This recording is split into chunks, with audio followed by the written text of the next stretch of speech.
Hello. How are you guys? Oh my gosh, I'm rushing around. I'm sorry I'm late. Hello, Melissa, Susie, Raina, Bryn. Let's see. What are you guys up to? Woofy. Hey, Woofy. Janessa, Deborah Taylor. Hey, Deborah. And anytime. I love when you guys reach out to me. So I'm sorry I was late, you guys, but I was kind of looking on TikTok to see if I could find anything we could watch together, which I found a few, but I couldn't get them to upload. It was freezing on me. Hmm. So today I thought we could talk about after my last live on addiction, I got a lot of messages, which I was really happy to get. I love to help, like anytime that I can help. I'm really happy to do that. So, hey Raina. Hey Ray. Hey Truth Seeker. Um, So, anyways, I got a ton of messages, and then, I have things within my own life where I'm dealing with, being the family of an addict rather than the addict, which last week, or last time, we talked about admitting that, being able to admit that you're an addict and things like that. And I thought this time we could talk about when you realize that you need help, and also how you can get a family member to get help, how you can forcing help versus encouraging it, and that type of thing. So, oh, thank you, Raina. I have a new one I have to put up, but I need help to do it. So, hey, Nikki, that's okay. Yeah, Bryn, addiction definitely does. And I've realized after being on the other side of it, it may like it's just as hard for the family. I almost said harder, but I don't believe that to be true because you know, we have to deal with, the guilt and the shame and that kind of thing for years to come. So, anyways, I thought I could kind of talk about my story and talk to you guys about some of yours. Now, I will say in the description box, there's some links. There's one to a rehab center where I went. I actually went there twice. I spent 2 months at this place, a month at each time. There's a link to a friend of mine. Her son got help through this Facebook group, and there's a link for that. So you guys definitely check it out if you need it, if you need to find resources. Yeah, they both are extremely hard in different ways. It's crazy. So for me personally, as far as my own addiction, I, I wanted to get help for a long time. I was caught in a cycle of sickness and trying to find drugs versus, and also the complete opposite, which was high and thinking this is the last time I'm doing this, like ever again, and that really sucks because you go through a long period of time where you want to get clean, you do. But then when you don't have the drugs, you're so miserable or sick or whatever. And so then you use and you say, this is the last time I'm going to use. And my parents, they tried to force it. So the first time that I went to rehab, I was told I didn't have a choice. Oh, welcome, Susie. Remember, your mom is so proud of you, as I am my son. Thank you, Debbie, so much. Chasing the monkey. Yeah, Truth Seeker is an awesome. If you need help, reach out to her. She is wonderful. She works kind of in this field, and she would love to help. She said last time that anybody who needs help, she would love to help. So yeah, definitely do that. First time I went to rehab, my parents forced me. I didn't even try, that is why I know that forcing someone doesn't always work. I needed to get to the place in my own life where I wanted to live differently, because for a long time I knew I needed help. It takes a long time to even realize you need help. When you do, you'll go a long time knowing you need it, but not wanting to take that step. It's extremely hard. And if you don't see people around you doing it, which is one of the reasons I wanted to talk about this, because I didn't see people around me. All the people I saw were just stuck in addiction forever, you know? And I think that I had one person in my life who actually had recovered. Other than that, you know, you feel like this is how we think as addicts. You may be able to get better. It might be possible, but not for me. I'm different. I'm like, I told myself for a long time, I just thought something was wrong with me. I thought I was screwed up in the head, and, I wouldn't, I needed drugs to get through, and I was just going to deal with it. It was the way it was. It sucked, but, it was the way it was. Fine. So, recovery never works if forced. Yes, anyone can email me or go to my group on Facebook, Woman in God's Word. Yes, thank you, Truth Seeker. You tend to make a bunch of excuses to yourself and pretend it's not as bad as it really is. Yeah, you really do. So I was forced the first time, never took it serious. Actually used in there, because people in there, they had dealers coming up and parking up the road so that people who were there could, get their fix. A lot of times people have to hit rock bottom before realizing they need help. Yeah, that's the truth. Now, that's one of the things I wanted to talk about. Not everybody, I'd say a small percentage of people, they could be forced, and once their mind is clear, they realize what's going on, but it takes that initial, whether it's by jail, a lot of people sober up because of jail, a lot of people, it's the truth. A, a lot of people I've known that have quit using drugs have done it because of jail. But the problem is, you know, how long will that last? So I don't think it's impossible to force someone, but I do think it's a lot more successful if you come to terms on your own. The second time I went to rehab, so in between, I had went off and lived at college. I lived in the dorms. I was not using street drugs at this time, but I was prescribed Klonopins. I got 90 a month, and my neighbor, who was a close friend of mine, got 90 a month. He didn't take them, so I got his. I was taking 6 a day, the 1 milligrams.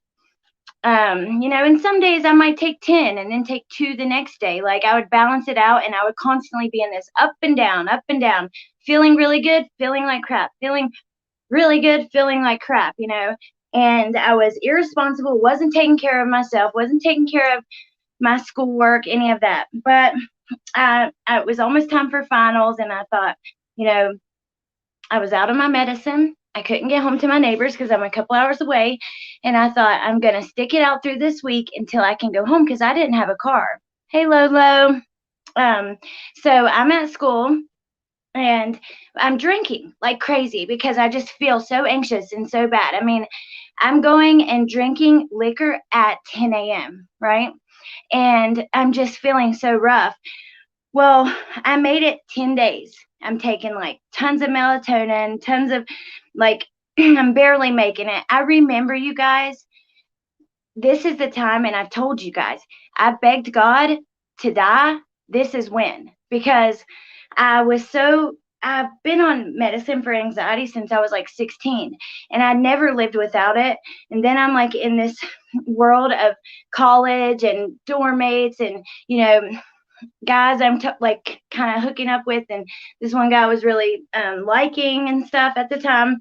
And so I'm drinking to like be able to socially function. And so I'll never forget it. I'm walking to class and I'm going down the steps in the dorms, and I just didn't feel good. I was up all night drinking. I'm with this guy, right? And he says, and I remember I didn't feel good. I'm like, I'm dizzy. So I sat down on the steps, and then I had a seizure. And I woke up in the hospital. I actually woke up a little bit in the ambulance.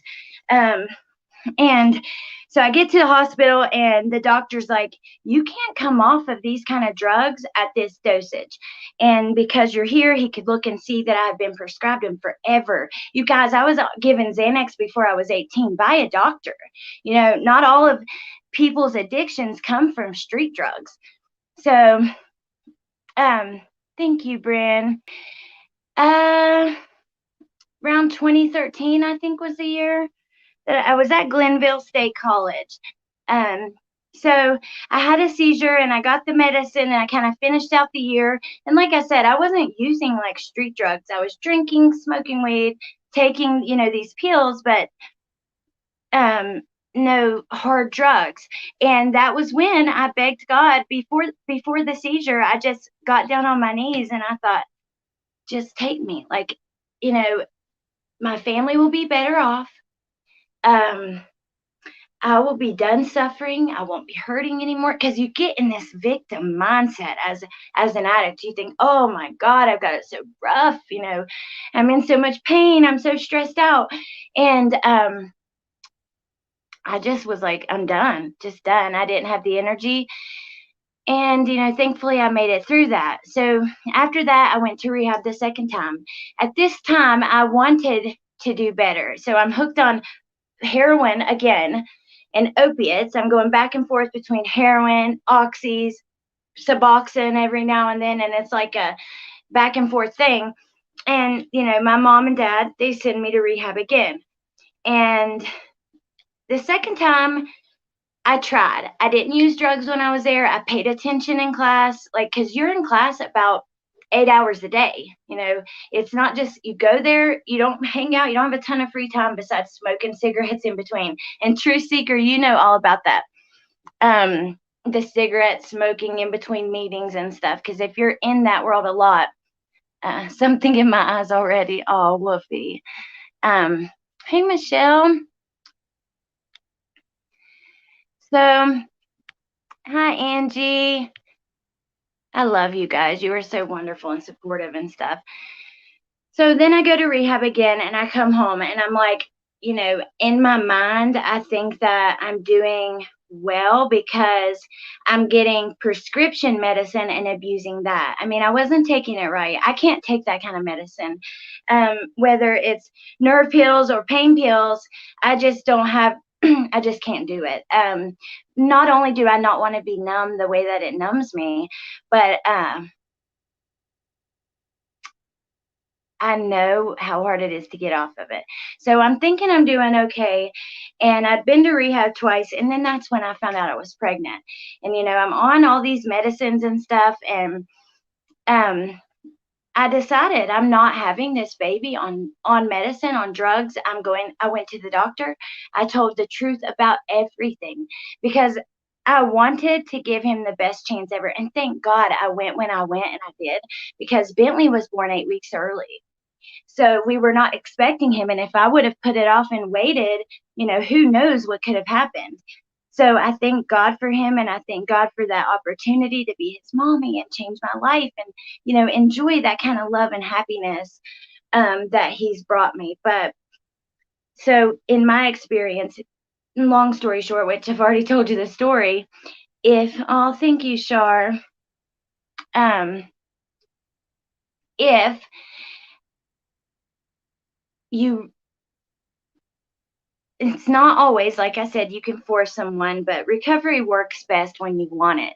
And I think also, not only was I, using and stuff, when you're like in your 20s, you're just immature as hell. You don't understand really what's important. And, you know, I never cared about, like, I wasn't a liar or a bad person or anything, but I never had it like in my mind to do right. And like, I want to do right now. I want to be honest and kind and compassionate and caring and stuff. And I actively tried to do that. But then, I was immature and I didn't do any of those things. I wasn't a bad person, but I wasn't a good person either, you know. So if you're young and you're addicted as well, and you're just immature, because even people who aren't on drugs in their early 20s and like late teen years, like, come on, you do not have it together. You are lost. You don't even know who you are or what you want or anything like that. So I was so scared to tell the doctor, Ray, because, I had a son. So I had to admit, like, I've used drugs, and me and my son lived with my parents. Thank God for them. Oh, Jeep girl. Thank you. Um, when you're 100% honest to others, especially yourself. It was really scary to tell the doctor the truth, but what choice do you have, you know? Because, like, I tried for a couple weeks before to just come off of it by myself. I didn't, like, it wasn't immediately, okay, I'm going to go tell everything. The first thing was, I can get off of this by myself. That's what I thought. And I just could not. It was a lot harder than I expected. And, you know, you get scared. You don't want to lose your baby or anything. So I was trying to take it easy while also coming off everything. Um, so for me personally, I had to want it for myself. Now, I don't want to tell this and like if a parent sees this and their kid is using, I don't want you to think I'm not going to try at all. Oh, Angie, I love you so much. You're so sweet. And Michelle, oh, thank you. Um, so if you're a parent and your kid is using, do not like give up and think, oh, I'm not going to try because they need to come to this on their own. Encouraging them and also not enabling them is a huge first step. I was talking to a friend of mine whose son actually found help through that link that I told you about, the Facebook group in the description. And she was telling me, like, the first thing I did, you know, I quit enabling. I was not allowing him to come here. Oh, Angie, thank you. She did not want to give him money and, you know, even let him come and stay if he's using. And that is a huge part in helping someone get better.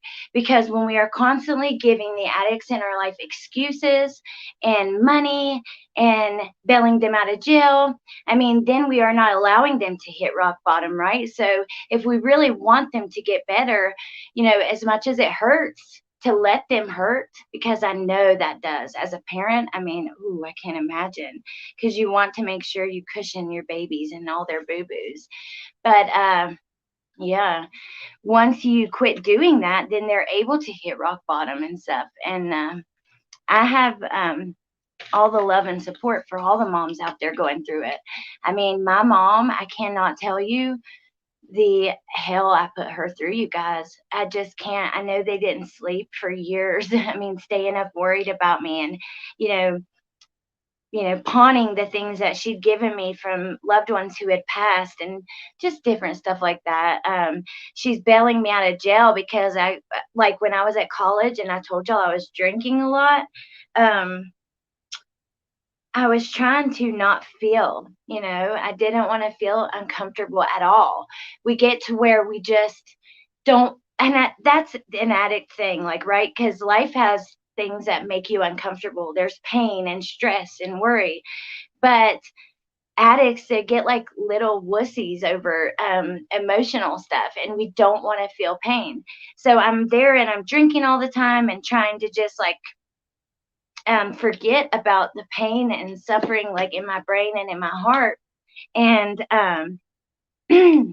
I went to jail. Like, I didn't go to jail, but I got arrested for shoplifting because we were stealing liquor. We were like out of money. We are in college, and I had like beer bottles hidden under my clothes, and I go to check out and it breaks in the floor in front of me. And I did that twice. You know, I got in a lot of trouble over that. I didn't go to jail. I was arrested, but we did like a court date all at once, and where it was just that, they let me out on my own recognizance. But so my mom, you know, she gets me out of trouble. She pays my tickets. She pays the driving on suspended when I get in trouble and don't get my license back. And she's doing all these things because she loves me. But you can't do that. And that would be just so hard as a parent. Let's check in with you guys for a minute. I put my mom through a lot. Whew. Hi, Janessa. Been going through this with my brother for 3 years. I don't know what else to do to help him. Your son is so lucky to have you as a mom. Absolutely. Everyone is going through something. Knowing my mom isn't worrying about me is an amazing feeling. I know. And like now, my parents, we have the best relationship. I mean, I have the keys to thousands and thousands of dollars of guns and different things in different places up here. The amount of trust that they have put in me is like, oh my God, it just feels so awesome because they used to lock their bedroom door when I lived with them. Yeah. And now I have the keys to their safes and things like that. So it feels really good. And it feels really, really good to not hide who you are. Like that is, whew, when you're hiding what you're doing, like you just feel gross. When you can be who you are and you don't have anything to be ashamed of, that is the most freeing and amazing feeling. As a mom, it is not easy to watch your child hit rock bottom, but I had to do it with my son and it saved his life. Yeah, exactly. You have to, and it will be worth it. It's better than, giving them, helping them use, which is what you're doing. Even like my mom, when I'd be in withdrawal, she would, you know, give me like medicine if she had any medicine, or call my aunt and ask, can I have a few pain pills for Alex? Yeah. Oh, thank you, Mike, so much. I appreciate that. I wouldn't blame the parents. It's not their fault. No, it is not their fault. I had the most amazing parents on earth.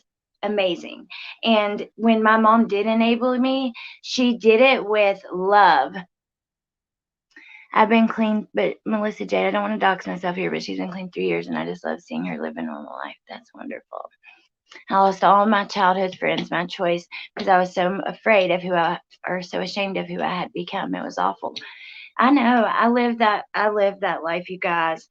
And like, if you go back on my old Facebook, a lot of my old pictures were public. Now I try to keep my stuff more locked down. And that is partly because of what I do here online. I covered a local case on TikTok before I was really doing YouTube, and I had some issues with my car being messed with and stuff. But a lot of my old pictures, they're public. And I wrestled with myself about, should I delete these? Because I look disgusting.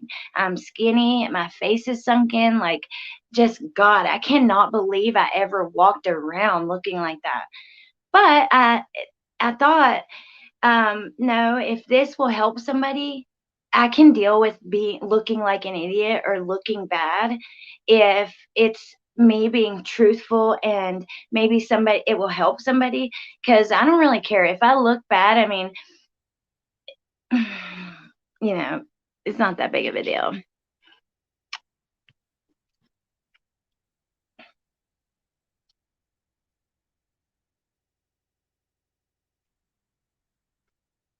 Once you surrender, recovering addicts are my heroes. Just want to catch up. I love I love chatting with you guys, and I don't like missing anything. A lot of my childhood was spent with these open secrets. Don't just walk in a room, always knock, etc. And my sister won't even have tinfoil in her house because she hates the sound. Wow. I've been on both sides, enabling and being enabled. Neither is easier or better. Yeah, and like when you're using, you think, because it is, you are the one going through it, and you're going through hell. It is not easy to be an addict. That's why I hate when people say it's a choice. No, it is a choice to initially use a substance. You don't have a choice in how your body responds to that or reacts to that. We don't have a choice in that. And some people can take a substance and take it right and not take too much and not get addicted and blah, blah, and some cannot.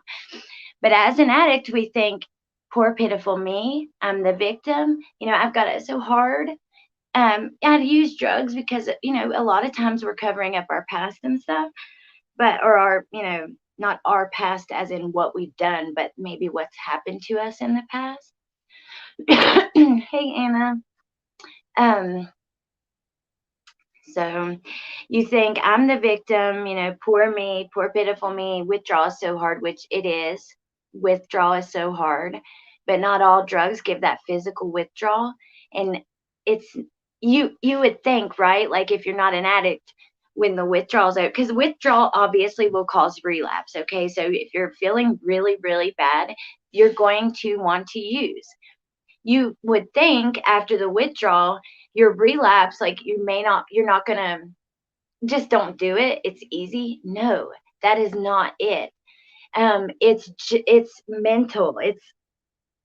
It's even dealing with stressful situations. At this point in my recovery, I'll be honest with you guys, I don't want to say I would never, because when you get too cocky, that's when you got problems. But in my recovery, oh, I've totally lost the train of thought reading Jessica's comment. Hi, Jessica. Um, yeah, okay, I know what I was saying. We think we're the victim, right? And we think, withdrawal. I was going down like a whole nother path.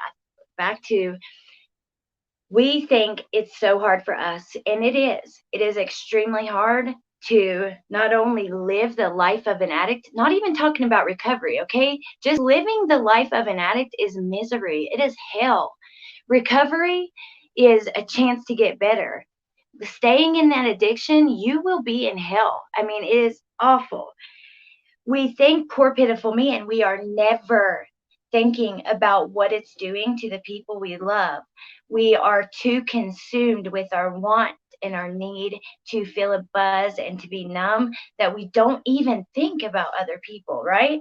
And now that I'm like, this far in my recovery, I've spent a lot of time thinking about how it's affected the people I love, and also I've dealt with some people in my life who are addicts, and I've been on this side, the worrying and the, you know, it's like you're just screaming at the top of your lungs and they still can't hear you, right? It's just awful. So recovery, I mean, addiction is not only really hard on the addict, but God, on the family. And like, my point of view is not about my child. Like, my experience with an addict is not my child. If it was, like, oh my Lord, you guys, I cannot imagine how hard that would be. All of you moms who have been through that, whew, you deserve a freaking award. You really do. And to sit there and, like, my mom, she has been nothing but like she's been the best. She deserves everything. Like, I owe her my life.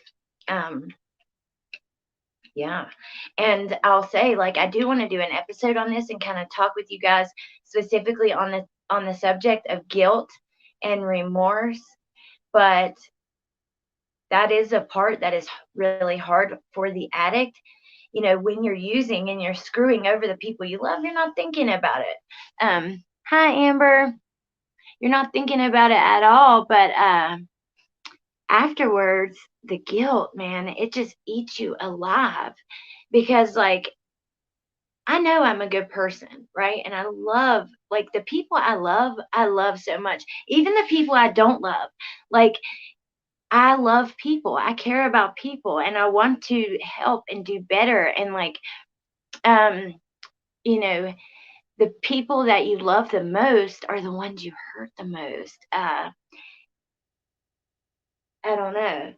The things that I did and the things that I said and my attitude and all of that, it just eats you alive.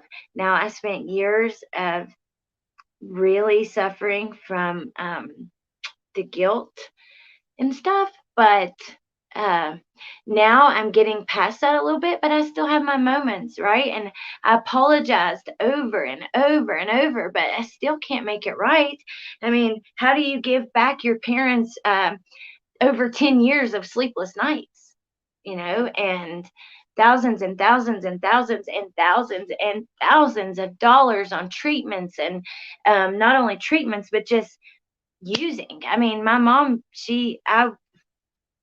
if she wouldn't give it to me, I would show my ass. And I'm not proud of that.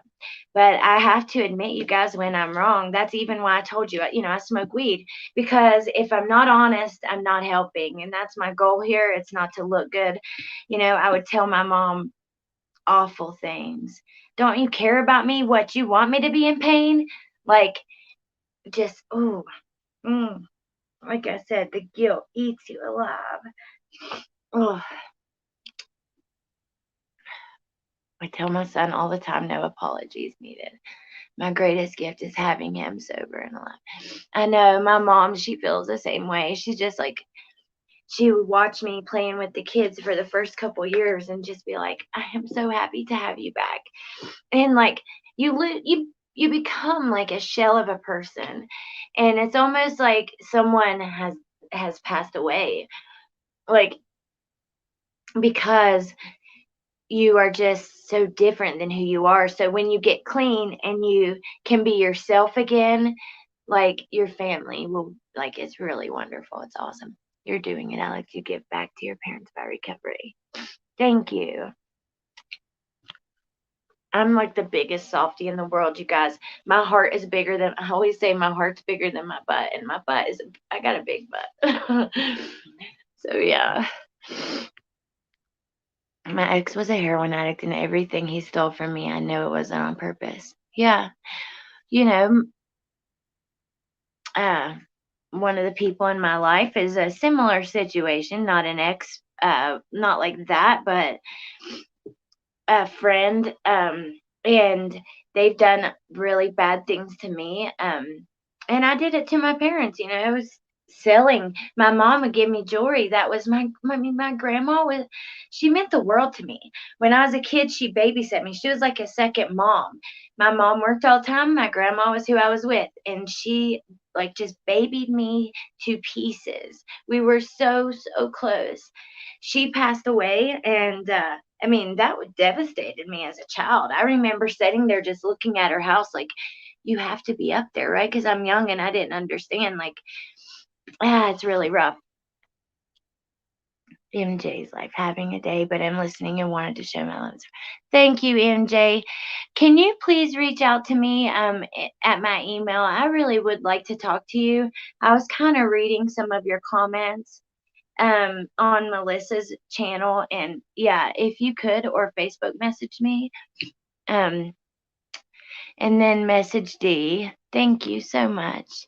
You're a mother. It's all forgiven when they look at you now. I already even lost my train of thought, so that life anymore. You deserve so much better than that life. Thank you, Amber. And my kids deserve better than that, they do. It was not easy to go through, like, the withdrawal, and you're uncomfortable when you're first sober. You don't even know how to act. You have no friends. You can't be friends with the people that you were using with. You can't run back to the thing that hurt you and expect to be better.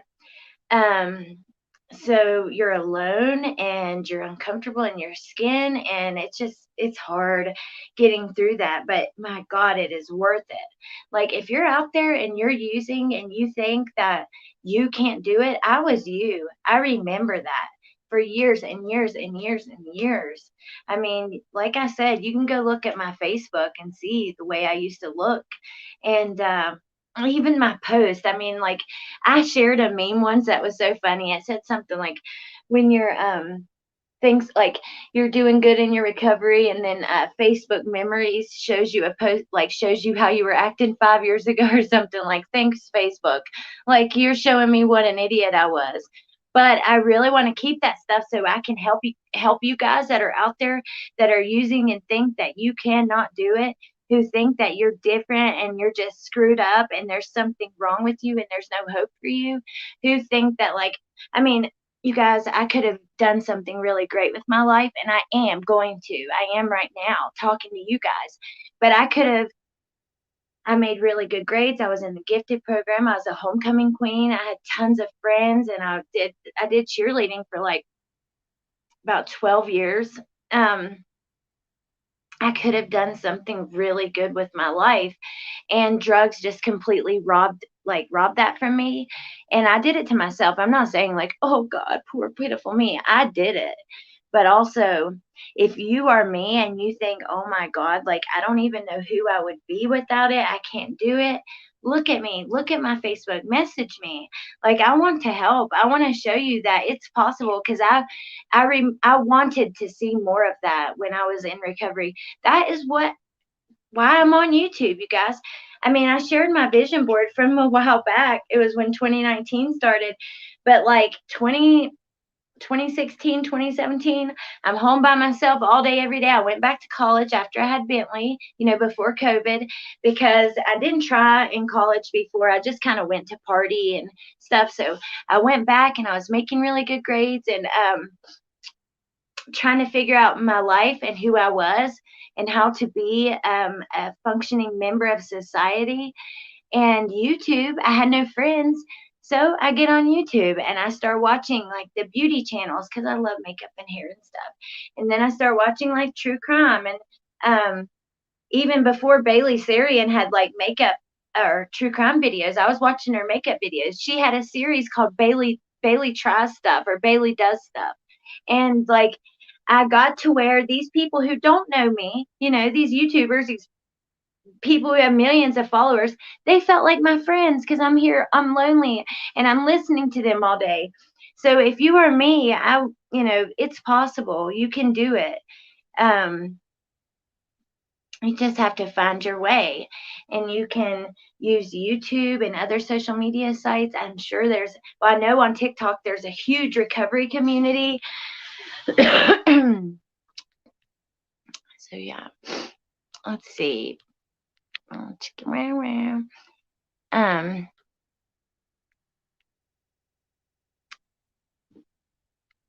guys, I have a Q&A tomorrow that I was doing, and if you have any questions, I do have a few, but if you have any questions, leave them I have a community post for it. Leave them there. It can be about me personally, like kind of I ask, like the kind of questions I ask in my interviews.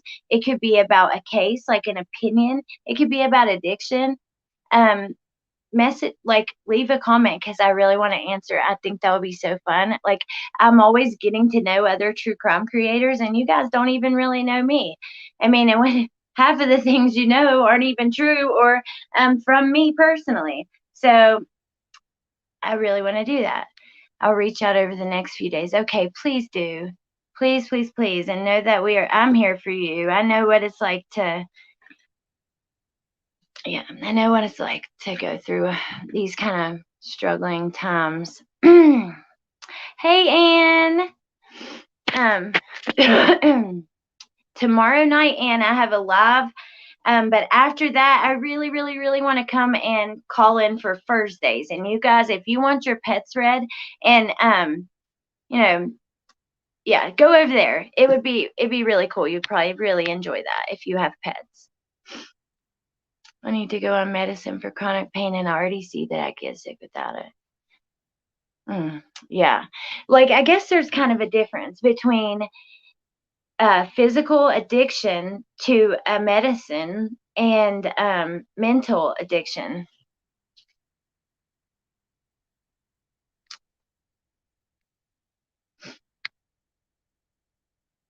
What you're doing now is so brave and important. You're using your experiences to help people. Thank you so much. I was thinking, you guys, because I told y'all my community has been just destroyed by drugs. And I know a lot of people, a lot of the drug dealers probably will never speak to me again because about a year ago, when the person that I love who's going through it continuously kept relapsing, I started reaching out to the drug dealers I know and telling them, like, I'll snitch on you, like, if you do it again. Because I thought, well, I don't care if they don't want to deal with me. Like, I just want to scare them to the point where they don't want to deal with you, the person that I cared about. So, but I know a lot of people who have been addicts or dealers or family members, and I want to go around and film them in person and talk to them and show you guys exactly what I mean by when I'm explaining some of these things, and how, like, when I say that this town has been destroyed, or just I would love to do that. I think that'd be really cool. July. Make this 24 hours. I have tried you on Facebook a few times. I couldn't find you. Oh man, that sucks. You don't have Messenger. On Facebook, my name is Allie Erickson, I think. I do believe that's what it is. Hi, Boxer Pauls.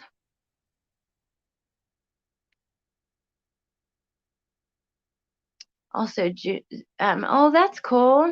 I knew there was a ton of Facebook pages that I figured that because when I started YouTube and I had been doing TikTok true crime for a while, but I hadn't been on Facebook, and I was blown away by how large the Facebook true crime community was.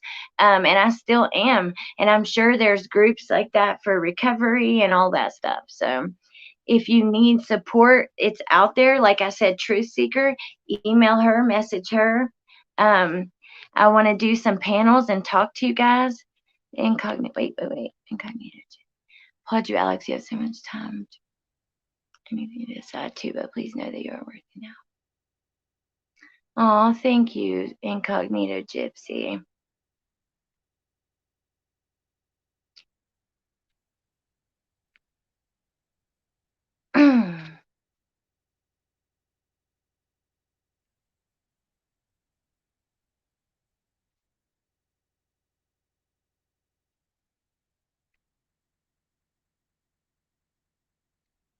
I have people that I want to come on here. Take security, lots of Debbie was someone I've been talking to. You guys, I got a ton of messages after my last live, and that's what made me choose this topic.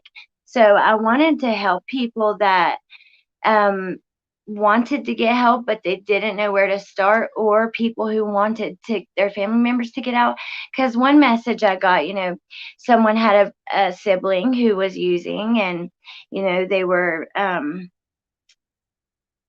like really aggressive and stealing and stuff like that, and they were saying like, I want to talk to them, but they always get all mad. And I try to talk, and I told her, I said, this is a really actually close friend of mine on here anyways. Well, just a close friend of mine in general, but I told her, so addicts, when you go with them and you're like trying to talk about recovery and stuff, a lot of times we think, why are you looking your nose down at me? Like, you don't know about recovery. You don't know about this. And it's really rough. That's hard to deal with, because even me. So after I got clean, one of the people that I reached out to when I'm threatening these drug dealers is an old friend of mine who actually has been a friend since really young childhood and stuff. And, I told him, I didn't quite threaten him the same way I did some of the others, but I just told him, I cannot take this anymore. I am done. If I find out, I will be calling the police, and I don't want to do that to you. I kind of spun it like that.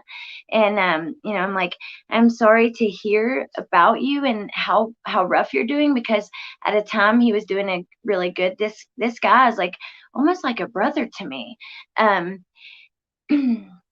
he was really good friends with my first cousin, who was my next door neighbor, all through childhood.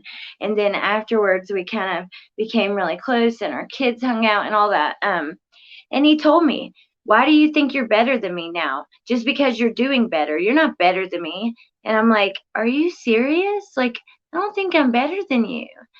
I think I'm just like you, And so that is one of the first things that addicts, we like to, don't look down your nose at me. Like, it's a natural thing. I don't know.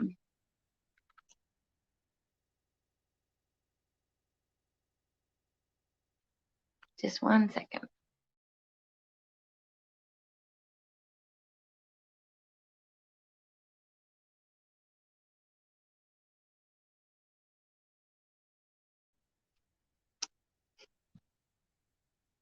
Oh my goodness, I'm so far behind you guys. Thank you for sharing your story with us. Allie, yeah, that's exactly right. Allie. I live right outside of Philly. We have a place called Kessington where many addicts of all over travel to get drugs. Aw, I used to travel up to, my face is itching. I used to travel up to Cleveland um, quite a bit and do that in big cities like that. Yeah, I'm going through that now. Opiates usually make me violently ill.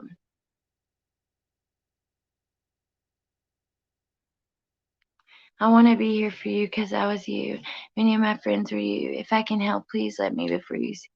Aw, Janessa, thank you so much. Oh, that was for Ray. You are so sweet. My friend wants to come on who I told you about. He just got back to me. Yay, yes. I'm looking forward to that. Do you consider yourself California sober? Hmm, I guess. I mean, I don't like that term because I think it's really minimizing what's happening here. Um, marijuana is something so different from what I was doing. You guys, I was taking like 5 to 10 nerve pills a day and shooting up heroin, taking Oxycontin. Um, if marijuana can help me sleep or help my anxiety, you know, I think that no one's ever died from weed and it's not addictive. And it honestly should be given as medicine more than a lot of these drugs. So I guess I do, but I don't like the term because I think that it's reducing what's happening here. Just because I smoke weed, that has my struggles with heroin, benzos, opiates, Oxycontin, all of that are just so different and far off. It's like to me, weed is not even a thing. Now, alcohol, I can see like even I could have a glass of wine here and there, and I have maybe like this year was the first time in years. I don't often. Um, but I can see now how there's a problem there because when I was in college, I was using alcohol and could have easily got hooked on it. So I can see that, but the weed is just really different. In my opinion, it's just so different. But you guys let me know your thoughts on that. McFittyfoot and all of chat. My daughter asked me if I get off my medicine, what will I do for pain? Oh, Lolo, thank you for being here and listening. There's so much more to it, you guys. I mean, almost 15 years of using, I learned a lot of lessons.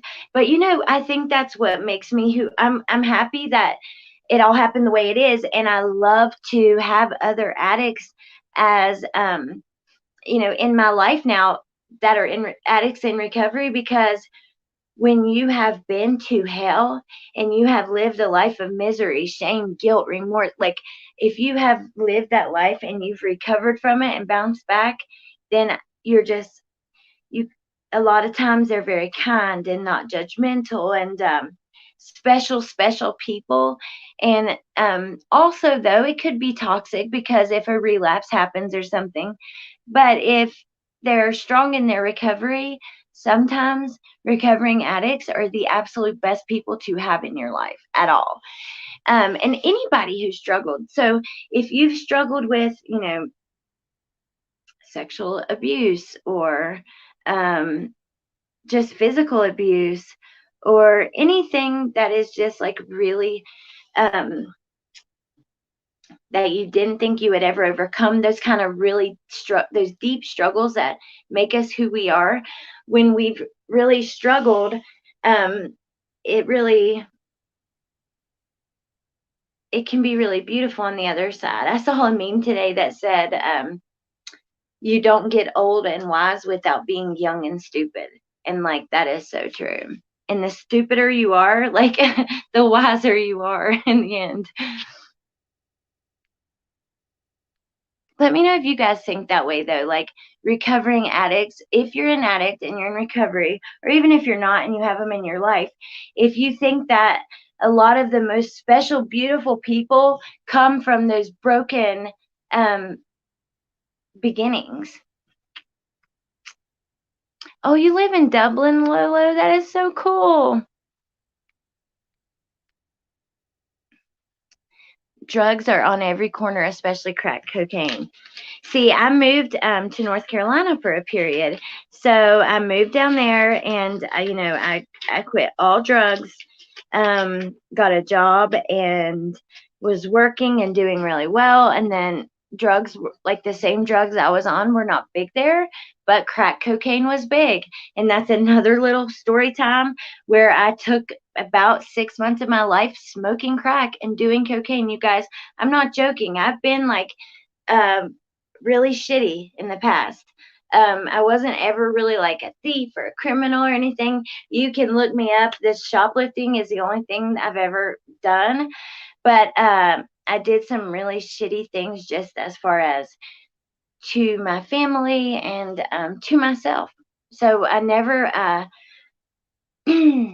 like gave myself the respect that I deserved. And that I wish that I did. And I try to show, like, my niece who's 19, I try to show her that, you respect yourself and you love yourself, and if you don't, no one else will, right? And, those kind of things that I didn't do when I was her age.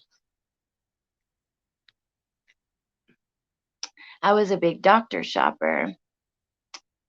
No red flags.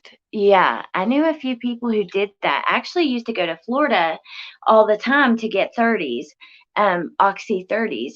This is before I was on heroin, which that came after when the Oxys like started drying up and you could only find the ones that you couldn't crush anymore and that kind of thing. But before that, when you could still get them, I was going to Florida and buying them, and people that I knew were going to the doctor down there, and they had a guy that they bought pills from, like, outright, and then also he helped them get into a doctor, and he was a crackhead. What he would do is he had a van, he would pack it full of people every day, take them to different doctors, and then give them a little bit of money for their pills, and then he would go sell the pills and smoke crack. But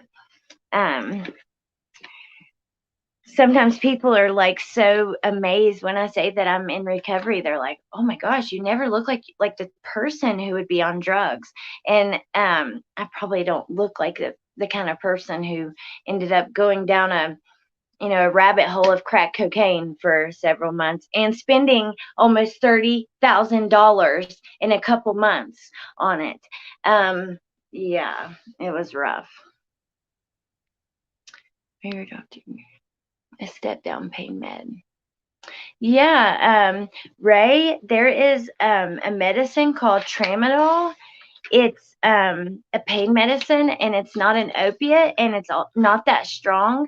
But now you can have withdrawal from those, but it's really mild. I use them. I've been prescribed them for a few weeks for an injury, and then also, which that was before I had Bentley, but anyways, when I got prescribed them, and I've also taken them for withdrawal and stuff, and they're really good for pain. And if you should ask your doctor about that if you haven't heard of it. Oh, it is tramadol. I see that now. Shoot, I'm sorry. As an addict, please don't ever be ashamed to reach out for help. You are brave for it, and anyone who is willing to try to get sober is a hero. Strongly recommend weed, especially over methadone or Suboxone. Please remember to hit the like. It's amazing you survived 15 years. I started using when I was 14. That was the first time I ever used an opiate. And I got pregnant when I was 27 or 28. 31. So I was 27. So 13 years, but nearly 15.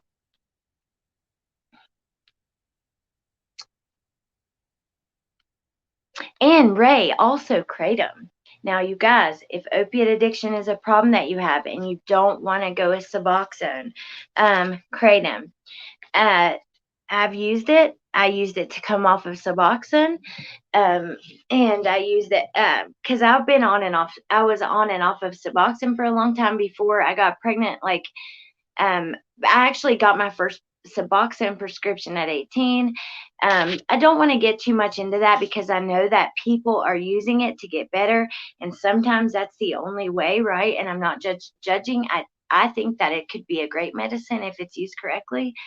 But if you're not into that or you're scared, if you have reservations, there's something called kratom, and it is a leaf. It's from Asia, and it works like an opiate kind of. It works off the receptors in your brain that opiates do, and it really helps. Now, you will still have sickness, but not that much. It helps so much. You can get it now at all kinds of gas stations and stuff on the internet. You can get it, and yeah. If you guys need something like that, please, please, please look into that.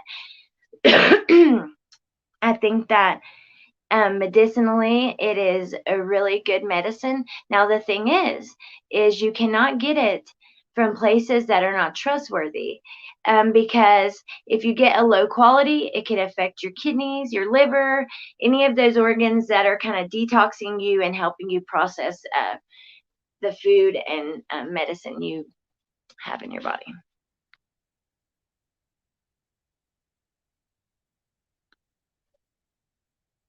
Oh, wow. The rooms of NA. Oh, okay, yeah. I don't like that. That's a problem I have when we're judging each other for their recovery. Um, no, that's not okay. Even if you are, like, say you're taking Xanaxes every day. For me, I can't do that. For me, it screws up my whole life. I'm stealing and doing all kinds of dumb stuff, and I'm waking up with, you know, having messaged all these people, showing my ass and doing all kinds of dumb, not actually showing my ass, but like making an ass of myself. So any step in recovery is good, but I agree. I don't like the way you can go to NA and some people act like you are not getting clean the way I did. You're doing it wrong, or you're not clean, or your withdrawal or recovery is not, I don't know, like as serious as mine is, or whatever. We cannot be judging each other for that stuff. Even if you're on methadone, which I've never I actually took in rehab the first time because like it was a medical detox unit. Um, I would wake up covered in sweat. The nurses would just be like, "Oh, honey, I'm so sorry," like changing me and like wiping my face, and oh my god, it was awful. But I did do methadone in there for like 2 or 3 days, and then I switched off of it. But even if you're on methadone, if you're trying to do better and you're not doing anything illegal, and you're not stealing, and you're spending your days at home with your family, and you're available on the holidays, and you're once you start making those steps towards recovery, you shouldn't be judged just because you're not doing it the way someone else is. You should not be. Even like there's a medicine that I've been kind of looking into, and I purchased some of it. It's called Phenoboot. Um, Now I've taken it. Um, I don't know if it works or what because I didn't take much, but it is a medicine that it's a supplement for anxiety. There's a lot of things out there you could try besides Suboxone or methadone. But if your addiction is to something severe enough, then that may be your only way. Because like, who has 3 weeks that they have to like not parent and not work?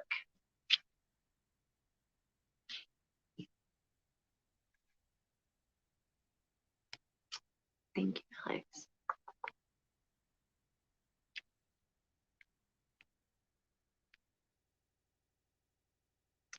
Yeah, I agree. Alcohol would do me in. I still smoke weed. Oh, cool.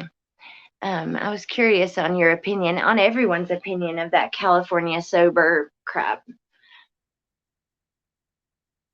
What a nice group you have, Allie. Oh, Ray, that is so awesome. I'm glad that you guys feel comfortable and, like people are nice and respectful and stuff, because that is just so important to me, especially because of what I want to do with my channel and the way that I want to help people. If people do not feel safe and comfortable here, then, it ain't going to work. It ain't going to work. Oh, yay. Awesome, Truth Seeker. Yeah, send me a request.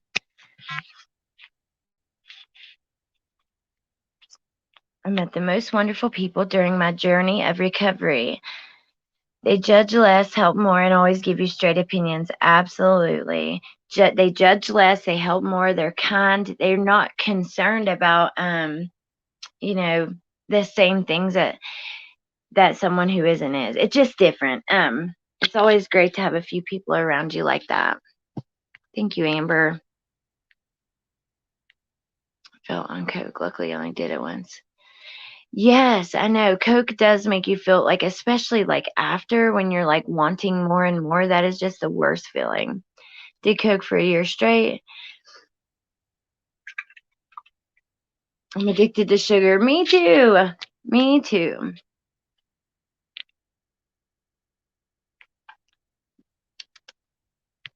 Well, you guys, I probably won't be on here much longer tonight. I've got a few things to do. I have a video I'm uploading. If you're watching the Summer Wells case, you want to see this. I put together a video of the dad's recent statements and social media posts and stuff. So yeah, you definitely want to see this. Yes. Even Tramadol makes me sick. You don't look like an addict. I know, and I've heard that like a lot recently. I think back in my day, I looked a lot like an addict, and now I don't, which, it does make you feel good, because I don't want anyone to ever look at me and judge me immediately like that. But also, if you're judging me immediately, like, how much does your opinion matter? You don't look depressed. Oh my gosh, yes. Okay, I gotta hurry up and get through these. I'm way behind.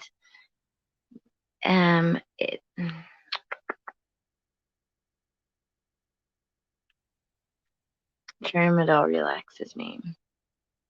Ayahuasca. A little bit. I watched Chelsea Handler do it on her late night show. Yeah. Oh, wow, Kristen. 15 years of Suboxone, 1 year sober. I know that was rough. When I moved and came off of it, I've been on it many times. But when I moved to North Carolina, before I got on the crack cocaine, y'all, I've had a journey. I mean, I have so many stories. But when I moved down there, I came off Suboxone and I went like a month without sleep. Literally like 4 weeks without sleep. Or barely sleeping.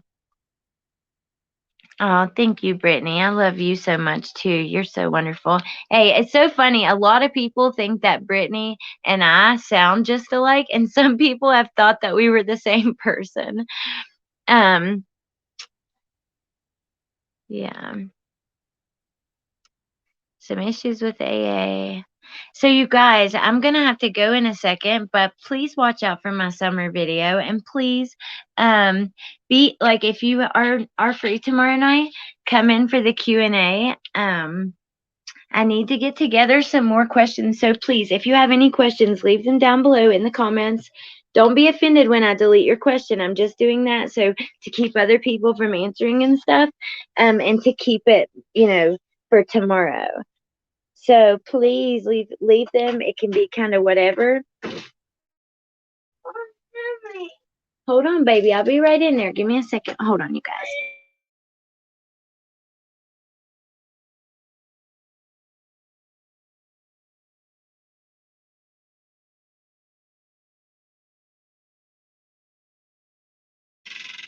Okay. It's awesome doing this, Allie, because some people look so normal and pretty and are still struggling. You don't have to look like a mess. Thank you for being strong to talk to us. Oh, thank you so much, Ray. I want to talk to like the Discord. I have the Discord open now. And Cheryl, which I don't know where she's at tonight, Broken Justice. She was going to like we had some really cool ideas for that. And also I want to do like an advice series where you guys can call in or like send in questions and stuff. And I told her because she gives the best advice, like for mom, like parenting advice and stuff. And I think that we could do some really cool stuff with Discord. Um, if you have Discord, put a 1 in the chat. I gotta get through these quick. Thank you guys for being here to hang out with me tonight and stuff. I'm on pain medication for my surgery. Oh, why does it have you scared? Just take it when you absolutely need and try, you know, to slowly stop taking it.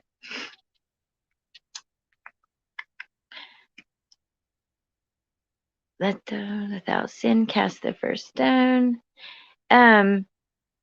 Judgmental from AA. Wow, that's crazy. Even you have a story of that. And I agree. I love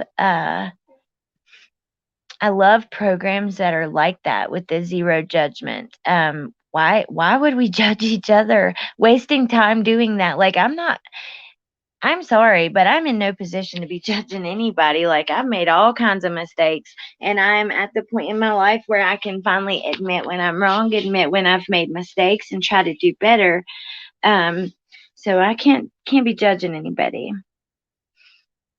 Now I think that Suboxone has is not all bad. Don't get my that's just my opinion, but I was just saying that it was really hard to come off of when I had done it before.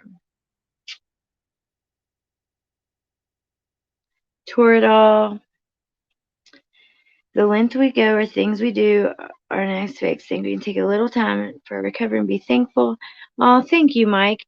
And I've heard that before as well. Like, put as much effort into your recovery as you have into your addiction. And if you can do that, you should be okay.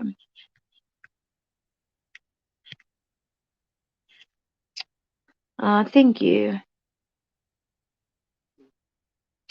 I was told statistically the addicts will stay clean longer when weed is in recovery. That is so cool and interesting. You know, even like Suboxone, I was reading there's studies on that and how it kind of helps your brain learn how to work again. Basically, it helps heal the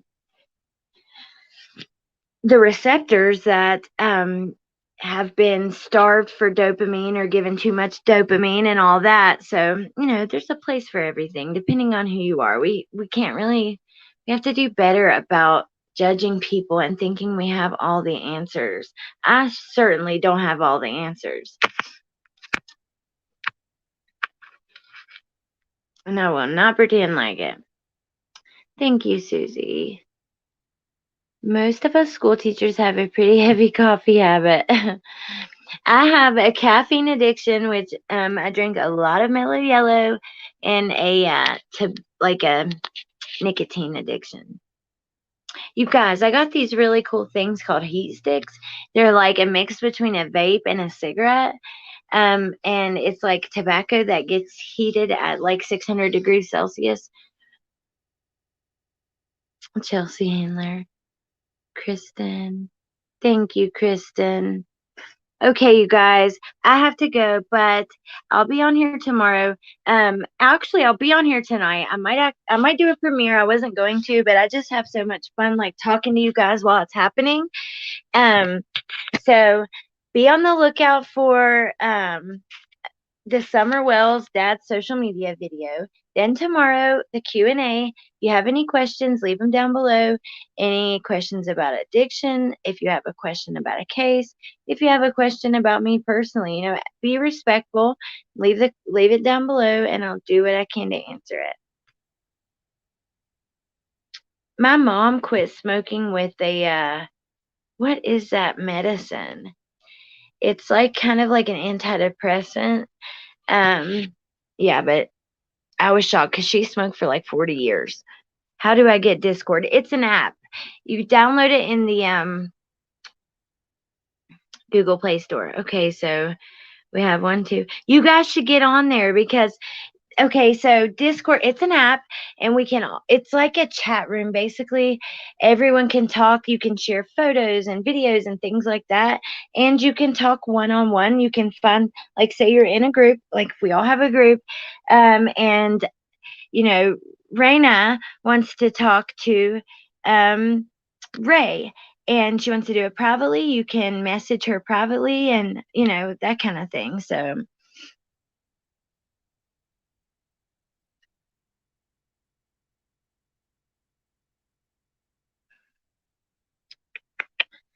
bye, Nikki. I hope you feel better.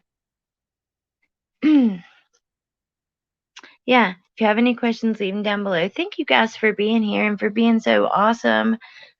You got a full-time job just taking care of yourself. Don't worry about judging others. Yep. This was fun. Thank you. Thank you, guys. I will not stop smoking. I know that's how I feel. Like I've given up enough. Like don't even come at me with that disrespect. No, I'm kidding. Thank you, Wuffy. Okay, you guys, y'all have a great night. Raina, if you come in my Discord, which what I'll do is as soon as I hang up, I'm going to go get the link and I'll post it in the comments.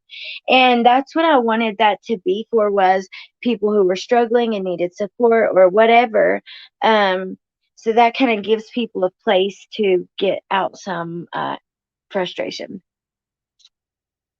Thank you, Susie. Thank you, Michelle, True Seeker. There's not a name, but I will link it like as soon as I hang up. Before I do anything, I'm gonna go get the link and put it in the comments. Oh no, my mellow just spilled. Yeah. So I have trouble with Discord for some reason. Okay. Well, I'll talk to you guys in a little while, and thank you for being here with me. And yeah, I hope you have a great evening, and I'll talk to you soon. Okay. Bye, guys. Bye.